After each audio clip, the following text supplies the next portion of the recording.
स्त्री का घर इमोशनल कहानी। शादी के पहले 5 साल तक लता ने पूरी कोशिश की थी कि प्रशांत को बदला जाए, लेकिन फालतू का गुस्सा करना और बाद में लता को भला बुरा कहना, यह मानो जैसे उसकी आदत बन गई थी। कोई भी वाद विवाद होता तो प्रशांत सीधा लता को बोल देता, अगर मैं तुम्हें अच्छा नहीं लगता तो क्यों नहीं चली जाती अपने मायके, क्यों रहती हो मेरे साथ? तुम्हें कितनी बार बताया है, मेरे तैयार होने से पहले मेरा नाश्ता तैयार हो जाना चाहिए।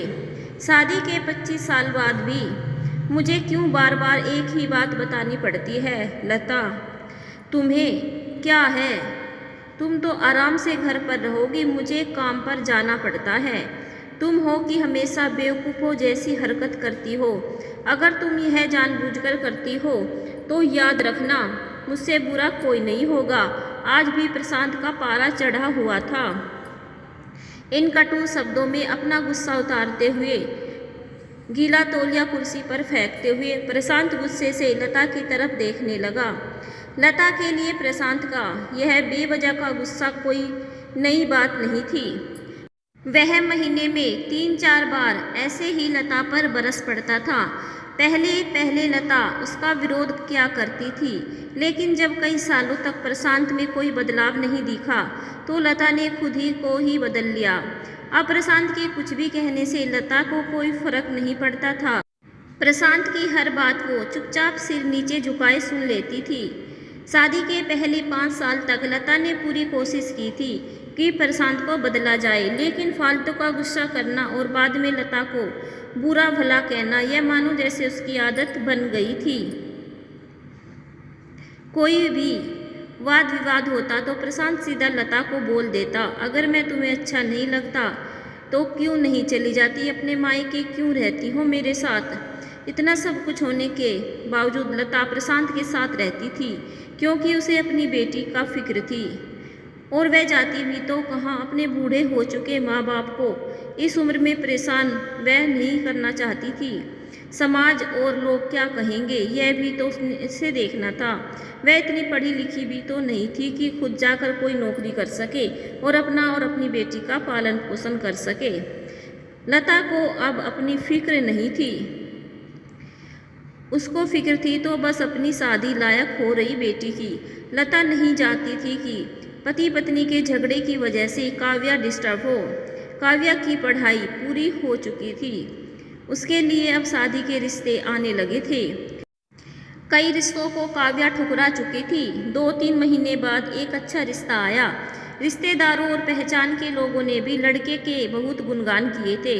प्रशांत एक शाम अपनी बेटी के पास बैठकर उसे बताने लगा, काव्या बहुत अच्छा लड़का है, पढ़ा लिखा है, बड़ा घर है, बहुत अच्छी नौकरी है। ऐसे रिश्ते बार बार नहीं आते बेटा, इस बार मना मत करना। काव्या अपने पिता से ज़्यादा बात नहीं करती थी, शायद डरती थी और या शायद नफरत करती थी, लेकिन आज वो अपनी पूरी हिम्मत इकट्ठा कर बोली, मुझे अभी शादी नहीं करना है पापा, मैं नौकरी करना चाहती हूँ, खुद अपने पैरों पर खड़ी होना चाहती हूँ। हाँ तो उसमें बड़ी बात क्या है? मैंने लड़के से बात की है, वह तुम्हें किसी बात के लिए नहीं रोकेगा। तुम शादी के बाद भी नौकरी कर सकती हो, वह तुम्हें नौकरी के लिए परमिशन दे देगा। प्रशांत बोला, मेरा नौकरी करना या ना करना उसकी परमिशन पर क्यों डिपेंड रहेगा पापा?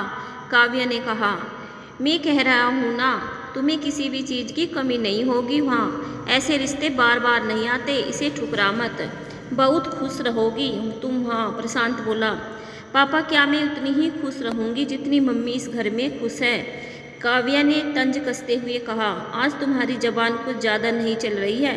प्रशांत गुस्से में आके बड़ी करते हुए बोला, पापा मुझे शादी ही नहीं करनी है, क्योंकि शादी के बाद अगर वह लड़का आपके जैसा निकला तो मैं क्या करूँगी? मुझे आपके जैसा जीवन साथी नहीं चाहिए जो बिना बात के मुझ पर हमेशा चिल्लाए। मुझे कुछ भी अपनी पसंद का लेना हो तो 10 बार सोचना पड़े, कहीं वह नाराज़ ना हो जाए। मेरी तबीयत कैसी भी हो उसे परवाह ना हो। रोटी थोड़ी सी मोटी बन जाए तो घर सर पर उठा ले, उसकी चेक बुक ना मिले तो भी मेरा ही दोष निकाले और हर छोटी मोटी बात पर मुझे मायके जाने के लिए कहे। काव्या ने अपना दिल खाली करते हुए पापा से सब कह दिया। प्रशांत का गुस्सा सातवें आसमान पर था, लेकिन उसके मुंह से एक भी शब्द नहीं फूट रहा था। तो काव्या की बातें सुन रहा था। काव्या उतना ही बोलकर चुप नहीं हुई। आज पहली बार वह अपने पापा के सामने इतना कुछ बोल रही थी। पापा, आपने माँ के साथ हमेशा गलत व्यवहार किया है। आप अपने ऑफिस का गुस्सा बिना सोचे समझे माँ पर उतार देते हैं। कभी इस बात की परवाह भी नहीं करते कि उन्हें कैसा लगता होगा। उसकी बातें सुन सुन माँ ने अपना स्वाभिमान खो दिया। प्रशांत आज पहली बार अपने किए बर्तावों को महसूस कर पा रहा था। वो इतना ही बोल पाया, जो तुम्हारा मन है वो करो, मैं तो इतना बुरा हूँ ना। काव्या ने प्रशांत का हाथ पकड़ा और बोली, पापा, मुझे सिर्फ एक सवाल का जवाब दे दो। क्या आप चाहोगे कि मेरा पति आपके जैसा हो? अगर आपका जवाब हाँ है तो कर दीजिए मेरा रिश्ता आज ही, और ना है तो मुझे आत्मनिर्भर बनने दीजिए। प्रशांत कुछ भी ना बोल पाया और वहाँ से चुपचाप बाहर चला गया। आज उसे लता के सामने जाने में शर्म आ रही थी। चलते चलते उसकी आंखों से आंसू बह रहे थे। प्रशांत ने आज से अपना आप को बदलने का निश्चय किया। अगले दिन से लता ने अपने पति में काफ़ी बदलाव देखा। वह सोचने लगी कि जो हिम्मत काव्या ने दिखाई है, वह हिम्मत अगर मैं पहले ही दिखा देती तो शायद आज परिस्थिति कुछ और होती। अब काव्या पढ़ लिख कर अच्छी नौकरी करने लगी थी और 3 साल बाद उसके लिए एक अच्छा रिश्ता आया। और उसकी विदाई पर प्रशांत बोला, बेटा तू हमेशा खुश रहेगी, क्योंकि तेरा पति तेरे बाप जैसा नहीं है। दोस्तों, हमारे समाज में औरतों को भले ही देवी का दर्जा दिया जाता है, लेकिन वह स्वतंत्रता नहीं दी जाती जो उन्हें देनी चाहिए। उन्हें बचपन से ही बताया जाता है कि वह पराया धन है।